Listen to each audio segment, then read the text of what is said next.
Coming up on today's edition of the Locked On Raiders podcast, I continue to highlight the Raiders draft picks, and today turning our attention to 7th-round pick Nesta Jade Silvera from Arizona State by way of Miami. Plus, we'll have some news and notes around the NFL and also having to do with the silver and black. It's all coming up on Thursday's edition of the Locked On Raiders podcast, May 4th, 2023. Just win. Just win. Just win. Just win. The autumn wind is a raider, pillaging just for fun. He'll knock you round and upside down and laugh when he's conquered and won. And won. And won. And won. And won. And welcome in, Raider Nation, to another edition of the Locked On Raiders podcast. Thank you so much for making the show your first listen of the day. Make sure you subscribe or follow for free on YouTube or wherever you listen to podcasts to make sure you get the latest edition of the show. And, of course, if you're checking us out on YouTube, we do appreciate you, and we appreciate my man Ari, who has us up on YouTube each and every day. You can check him out on Twitter at Ari Produces. Let's go ahead and jump into the news and notes here in segment number 1, and then we'll do a little deep dive on Nesta Jade Silvera, the defensive tackle from Arizona State by way of Miami. So let's go ahead and get into it. And at the top of the news, former Raider cornerback Rock Ya-Sin has signed with the Baltimore Ravens. That happened on Wednesday, a one-year deal worth up to $6 million. That's according to Adam Schefter from ESPN. And why is that significant? Well, because the date has passed for compensatory picks for the formula. And what I mean by that is a player like a Rock Ya-Sin, if he signs with Baltimore, he is no longer part of the equation that would end up determining if the Raiders end up with any compensatory picks like they did in this past draft where they had 2 picks. And it had been a long time since they had any compensatory picks, but they got a couple this past year due to free agents that they signed opposed to free agents that they lost. This year, it doesn't look like they're going to come away with any compensatory picks. If you're checking out overthecap.com, the Raiders have signed 6 players in free agency that count in the comp pick formula. Quarterback Jimmy Garoppolo, wide receiver Jacoby Myers, tight end Austin Hooper, safety Marcus Epps, linebacker Robert Spillane, and quarterback Brandon Faison. Then the Raiders had 3 players leave who count in the formula. Quarterback Jarrett Stidham went to the Broncos, defensive tackle Andrew Billings went to the Bears, and linebacker Denzel Perryman to the Houston Texans. So then the Raiders departed players and Epps, Spillane, and Faison, they all canceled each other's out, according to overthecap.com. But Jimmy Garoppolo, Jacoby Myers, and Austin Hooper also leave a net loss for the Raiders. So basically, with all that being said, the math problem comes out to the Raiders don't get any comp picks coming up in the 2024 NFL draft. I know right now you're saying, Q, the 2023 NFL draft just got wrapped up. No, you're right. But this free agency period will come back around. I mean, the formula will come back around when it's time to hand out those comp picks. And because the Raiders have signed more free agents than they were able to lose and be signed by other teams, they won't get any comp picks. And so some teams, they'll wait a while before they start to sign free agents so they don't get hit with the comp pick situation. And so they like to collect comp picks. And GM Dave Ziegler, he likes to collect comp picks. But for him, he knew that he had to address a lot of holes in free agency. So he went out there early in this past free agency period and signed a lot of guys. I'm sure ideally he waits and he holds out. I mean, there's a reason why Baltimore didn't sign Rock Ya-Sin until after the date passed by, because they are a team that looks forward to those comp picks. So I'm telling you, Dave Ziegler is going to start collecting as many of those as possible. But this past year, it just wasn't possible just because he had so many holes to fill. So don't look for the Raiders to get any comp picks when they're handed out next year ahead of the 2024 NFL draft. Now, I also wanted to continue playing a few Peter King sound bites from the interview he did with the Morning Tailgate on Raider Nation Radio 920. I believe he did this on, Wednesday? Was it Tuesday or Wednesday? I think it was Tuesday's show that he did it on. All these days start to run all together for me. But he was on with the Morning Tailgate just talking about his experience being in the war room with the Raiders on day 1 of the NFL draft. And, again, I thought it was a really good little, kind of peel behind the curtain and see what's going on behind the scenes. And who wouldn't want to be in a war room with any team, let alone their favorite team? So Peter King being able to be in there and write a really good piece on Monday Morning Quarterback and break it down and then also jump on the radio and talk about it, I thought it was really cool. So one of the things that was brought up towards the end of the interview was just about how he views the AFC, how he kind of groups the powers in the AFC, and then where he feels the Raiders stack up. Here's Peter King on that. I mean, look, the Raiders quarterback is Jimmy Garoppolo, and they have to compete to get to a Super Bowl with Joe Burrow, Josh Allen, Patrick Mahomes, Justin Herbert. So that tells you everything you need to know right there. And young guns, like the ones who were just drafted, who knows how it'll be with all of these guys going forward. But I do think the one thing they're trying to do is they're trying to be responsive to what they see in their division. And they've obviously got 2.5 quarterbacks. We're not positive about Russell Wilson. But they've got two. They're going to play one quarter of their schedule every year against quarterbacks who might end up in the Hall of Fame one day. Patrick Mahomes, I think, is well on his way, and who knows, Justin Herbert might be. So they know that's one of the reasons why, in my opinion, if I were them, I would have taken if Devin Witherspoon was there, it would have either been Devin Witherspoon or Tyree Wilson, period, because you have got to play defense against two of the best passing games in this era of football 4 times a year. And I think that they understand that. They were focused on that. And as for where they are, they're probably somewhere around 20 right now. And it'll depend. You can't go 0 for 4 against the Chargers and the Chiefs. Can't do it. In my opinion, you got to go at least 1 for 4 in those games. You've got to beat Denver once or twice. But those are the matchups that are going to tell how far along this team is this year. So I thought that was interesting, and the reason I thought it was interesting is because he rattles off all the quarterbacks, and we've talked about all the quarterbacks that the Raiders are going to have to face and overcome in the AFC. The AFC West, first of all, when you have Patrick Mahomes, you have Justin Herbert, maybe Russell Wilson will get right, even if he doesn't. Okay, so there's 2 quarterbacks right there. But also in the AFC, you have Joe Burrow, you have Josh Allen. Lamar Jackson is back with Baltimore. Right now, Tua is in Miami, right? You're assuming that, the quarterback in Pittsburgh, Kenny Pickett, he's going to get better. Now there's new quarterbacks that have been added to the AFC. Anthony Richardson, he's over there with the Colts. That's part of the AFC South. Look at the whole AFC South. Think about the whole AFC South. It's a whole new division full of young quarterbacks, right? You have Trevor Lawrence in Jacksonville.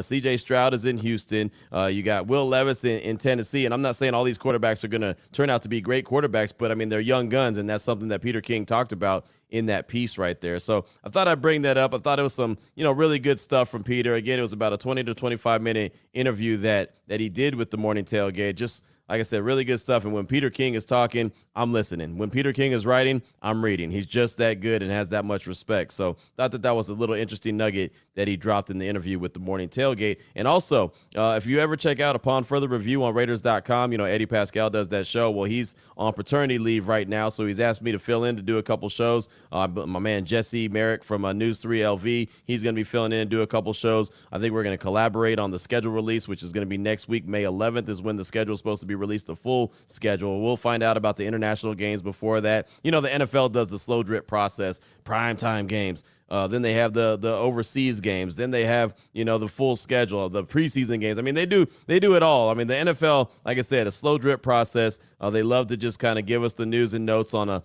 a slow basis, so we continue to have stuff to talk about, which is fine. I have no problem with that. They figured it out. They're a well-oiled machine, and that's what they do. But, so Upon Further Review, Raiders.com, that's going to drop later on today. I was a part of that.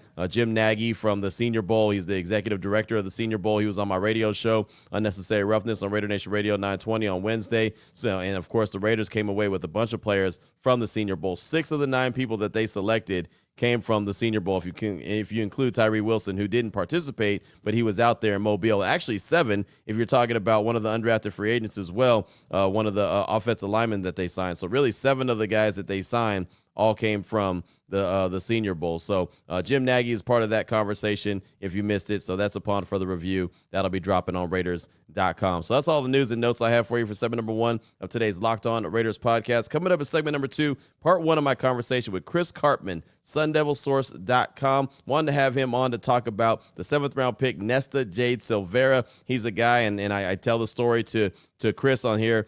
He's a guy that, as soon as the Raiders selected Nesta, I got a text message saying basically, good luck with that guy, right? And I don't know what that means because I don't know Nesta Jade Silvera. I don't know him. I didn't cover him at Miami, and I didn't cover him at Arizona State. So I wanted to make sure I did a deep dive and find out about the young man. So part 1 of that conversation comes up after I tell you about Built Bar. If you check out the website, as I tell you all the time, built.com, they have something for everybody. And right now, one of the features, Animal Cookie Bar. Remember back in the day when you had the animal crackers or animal cookies in the bag, the little pink bag, and some of them were the candied one with the little, I don't know what they're called, the little sprinkles, I guess, on them. Well, that's what this wrapper looks like, the Animal Cookie Bar. I'm looking at it right now. It's a pink wrapper. It's got the elephant on it. It's got the giraffe on it. It's got the lion on it. And it looks just like those old school animal cookies that we used to eat. And I don't know, man. I don't know how many I used to eat. And all of a sudden I'm looking up and I'm about 15 or 16 in and the belly's feeling a little weird, right? And I'm outside and it's hot and I'm starting to get a little queasy. So the good thing is Built Bars,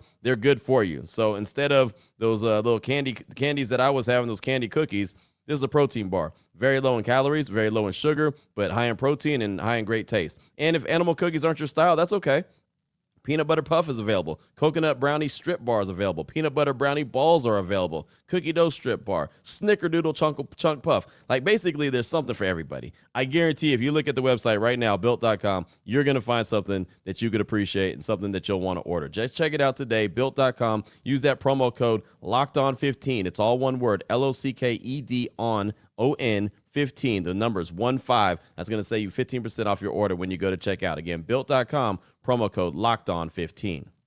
All right, Raider Nation, here we go. Segment number 2 of today's Locked On Raiders podcast. Want to jump into part 1 of the conversation I had with Chris Karpman. He's from sundevilsource.com, talking all things Nesta Jade Silvera. He's a 7th round pick for the Raiders out of Arizona State, but he spent his first 4 seasons in his college career at Miami. And if you're looking at some of the numbers, I'm looking at his stats right now from 2022, 12 games played, 10 games started, had 56 total tackles, 4.5 tackles for loss, 1.5 sacks, a forced fumble recovery, couple quarterback hits, and 3 pass breakups. So that's Nesta Jade Silvera. But like I said, started his college career in 2018 and went all the way through 2021, all at Miami. He's a guy who's actually a native of Miami, or Florida, Broward County, Florida, and then in 2022 was a transfer and went to Arizona State. So I wanted to get the latest and the greatest on Nesta, so I bring on Chris Karpman, again, sundevilsource.com. Here's part 1 of our conversation. Join us now on the phone lines from sundevilsource.com is our guy Chris Karpman, part of 247 Sports. And Chris, thanks so much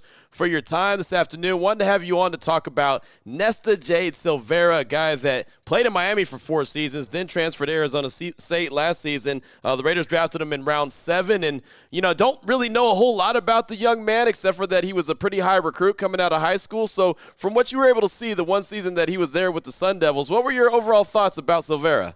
He's a character. He's passionate, very sort of engaging, dynamic personality.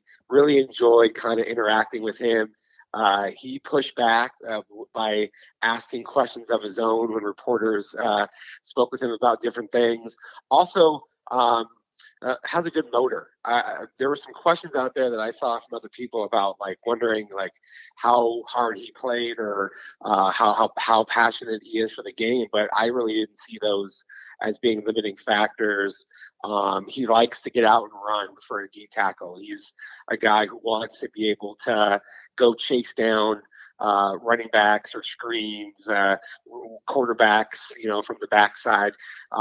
He enjoys not just kind of being in there banging around in the trenches, but actually doing some other things. And so there's a lot of things about his passion that I think convey both on and off the field. It's funny. You mentioned him being a character and everything, and I saw the video of him squirting Caleb Williams, the USC quarterback, at the end of the game after USC had just had a hell of a day and Caleb had had a hell of a day. And you don't really see that. You don't see the water bottle squirt of an opponent especially without a penalty, but apparently he didn't get a penalty on that. Had you ever seen that when he had that move on Caleb Williams? Oh, yeah. That was widely discussed when it happened, and that very much was in keeping with the type of personality that he is. He's a jokester. go to practices all the time. He's the guy. He's the rah-rah guy, talking smack, but in a lighthearted way, never really typically too serious about it. But also what I saw from him is he's kind of passionate about interacting with coaches and teammates and trying to figure out like new and different sort of techniques and things that he can incorporate into his game. ASU's defensive line coach last season was Robert Rodriguez, who's now the Arizona Cardinals defensive line coach. He's a very good coach. And Silvera would be there even sometimes before practices working on certain things with his hand, how to fire his hands or, different types of techniques that, I think were also sort of good signs about his interest in football. Again, we're talking with Chris Karpman from SunDevilSource.com here on Raider Nation Radio 920. And it's funny that you mentioned, I got to share this story with you. As soon as he got drafted in round 7, immediately, it wasn't like 2 minutes after the Raiders had put the card in and called his name on the draft, I got a text from a guy who covers Miami and basically said, good luck with him, right? And he plays a little reckless at times. There may be a personal foul here and there. But it sounds like from your standpoint, he's just kind of like a passionate jokester and not really any harm or any fouls there with Silvera. Well, look, he does have the occasional time when he runs a little bit hot, right? Okay. And that can manifest in terms of a face mask or some other type of a penalty. So I'm not saying that's not the case, right? But I think you'd much rather have a guy that you have to rein in a little bit than you have to like coax to be passionate and hungry and show something on the football field. And as guys, I think, kind of mature and grow up a little bit, that also sort of ages well. So, okay, fine. There's some instances of, things that you go, okay, that was kind of a little bit of a knucklehead move or whatever. But I don't view it as someone who's ill-intentioned or bad character guy or anything along those lines. Well, and then when you mentioned that, he kind of pushes back with reporters and may ask questions, that also makes sense because, maybe it was a guy out of Miami that was getting a few questions pushed back. Maybe that rubbed them the wrong way. So I can see, and you've covered sports long enough, there's certain guys that don't really like to be challenged like that. Yeah, you go through 20 years, as I have, of covering college sports, and you see your share of those types of things. I think even more so, these younger guys now, they're not going to just sit there and like act like they're like in a fishbowl and you're poking and prodding them. Like, right. They're going to have their opinions and push back and say things, which I personally don't mind because I'm gonna watch the game closely enough to be able to give you the examples and put things into the appropriate context. So he may, because going in, you're 7th rounder, you're rookie, there's the possibility of him not walking enough on the eggshells, if you will, right? And that causing some issues. But I again, like, just the fact that he's, I know he's going to show up every day and practice hard and do a lot of the things that people are going to want to see. And so I'd rather have that than the opposite. I'm with you 100%. I always say I'd rather tell a guy to have to rein it in a little bit than have to push him to try to play harder or be a little bit more passionate about anything. So, yeah, I'm with you 100%. Again, Chris Karpman is our guest from SunDevilSource.com. We're talking all things about Nesta Jade Silvera. He was the 7th round pick for the Silver and Black over draft weekend. And,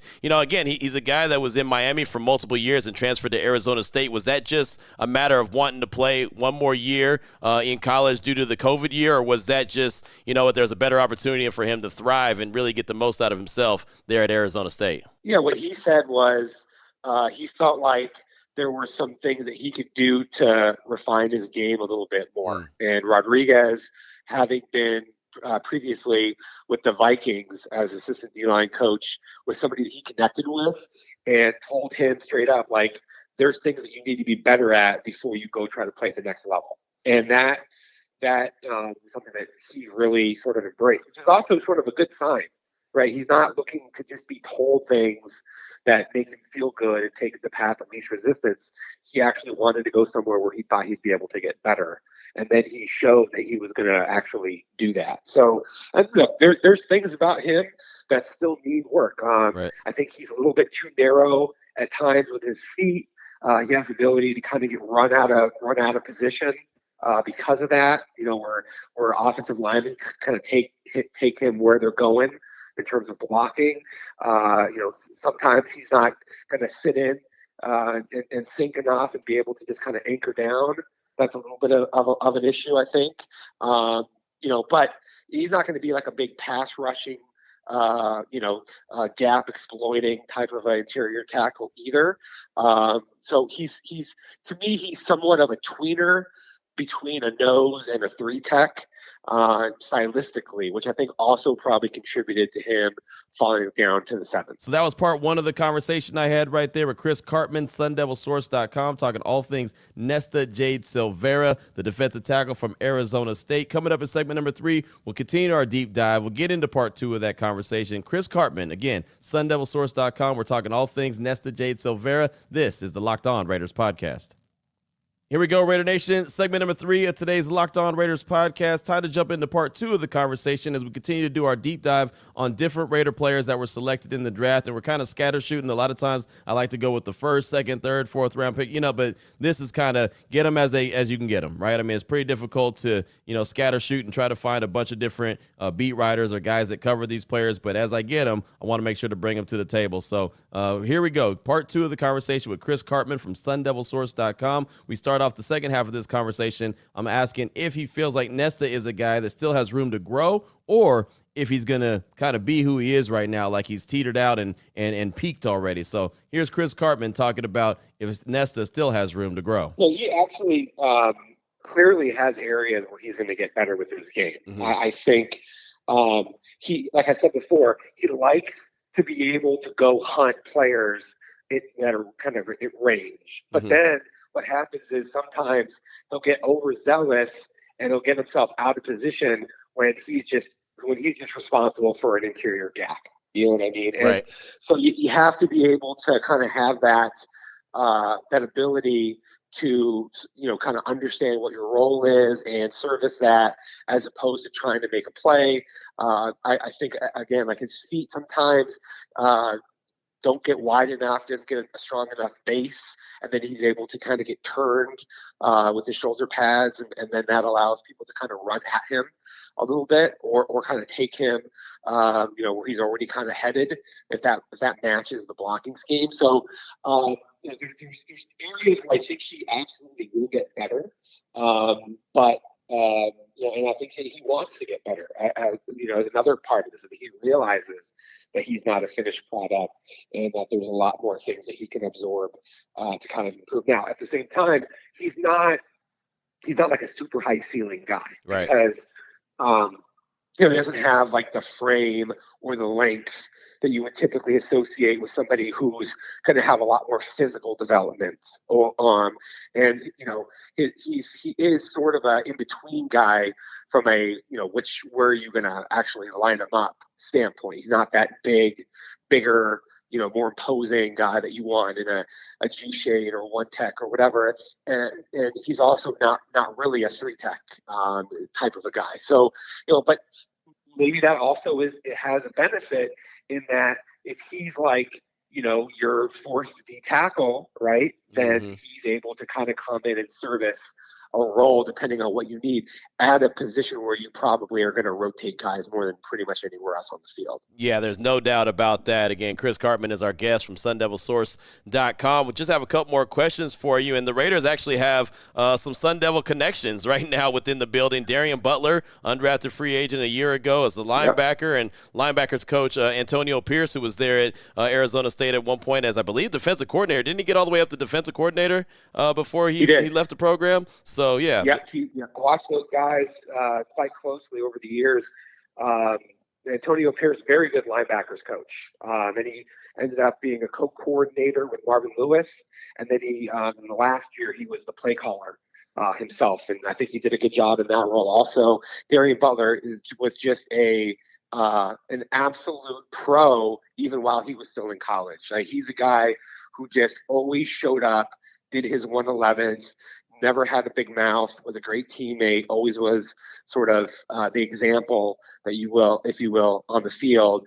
And I think that he improved his body quite a bit over the last year to 2 years of his career, which sort of enabled him to squeeze out enough athleticism that he could translate all the other skills that he has to being able to make a roster, which was great to see. Yeah, I mean, he made the roster as an undrafted free agent, and got some pretty good burn his rookie year with the silver and black. And I'm expecting, especially with the linebacking room not being super big and super talented, I would say at the time, I think he has an opportunity. Him and Luke Masterson, who both made it as undrafted free agents, I think they'll have an opportunity to shine this upcoming year. I did want to go real quick back to Antonio Pierce, though. Is he a guy that you think is going to continue to climb the coaching ranks? I only talked to him a few times last year. He was made available to the media. He just seems like he's got that it about a guy who can end up being a coach at the highest level and the highest level of coaching if he so wants to. Well, yeah, he did it at the highest level as a player, Yep. Super Bowl champion with the Giants, and he understands the game at a very high level. He gets everything related to what you need to do schematically. I've had conversations with him that were extremely sort of in depth in terms of his philosophical perspective on football. I think he also does a good job in terms of how he sort of presses on guys. Mm-hmm. Like there's an intensity to him, but not in a way that I don't think rubs people the wrong way, like players and stuff. So, there's for my money, I mean, there's no reason why a guy like that who did a pretty good job as a defensive coordinator in college and understands the NFL game quite thoroughly, doesn't have that upside ability. He's also not that old of a guy. He's still in his 40s. So, I feel like, he'll be able to be a linebackers coach in the NFL as long as he wants.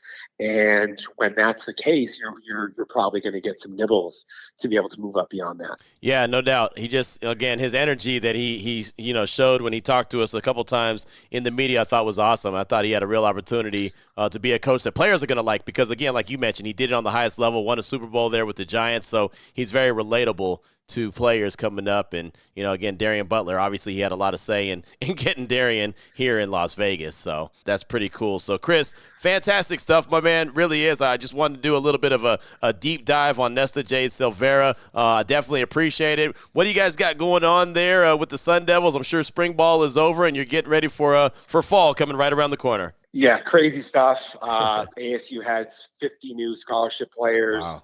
Which is unprecedented. So it's basically just kind of learning the roster, how everybody fits in, transitioning to, recruiting for the next class and kind of enjoying the less busy months of the year. I bet. Well, enjoy, my man. Get a little bit of rest when you can. And I know you'll have all Arizona State Sun Devil sports covered like a glove. Definitely appreciate your time this afternoon.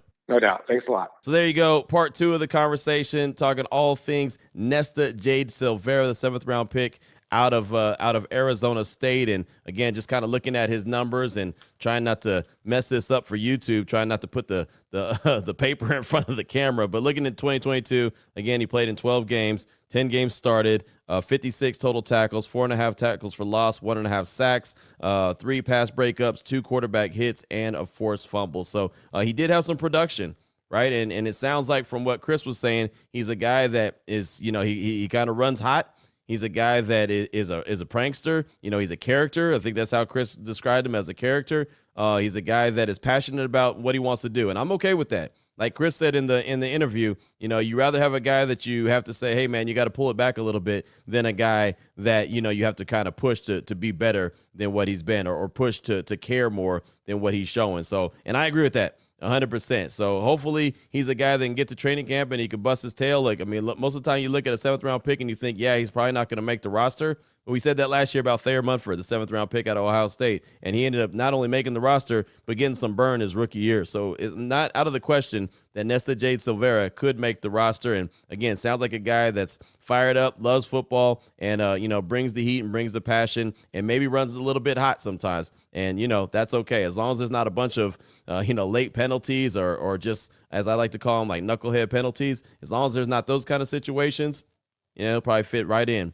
that Raiders locker room. But that's all I got time for you on today's show. The powers that be told me that I got to cut back the time a little bit, getting a little lengthy the last few shows. So I'm trying to make sure I stick to the time. Ari's trying to make sure I stick to the time. So we're going to do the best we can to make sure we do that. So until tomorrow, Raider Nation, it's funny, I have Mike Golick Sr. coming up on my radio show today to talk all things Michael Mayer. I'm excited about that conversation. Obviously, Mike Golick Sr. covers college football like a glove, but has ties to Notre Dame. And so he knows all things Michael Mayer, the tight end. So I'll bring you a few little nuggets, a few little highlights from that conversation. We'll get back to calls and texts. Got plenty of them that we'll get on the show at some point. And, of course, more news and notes as we close out the week really strong. So until then, Raider Nation, take care of yourself, take care of your family, love on your family. Most importantly, as always, just win, baby.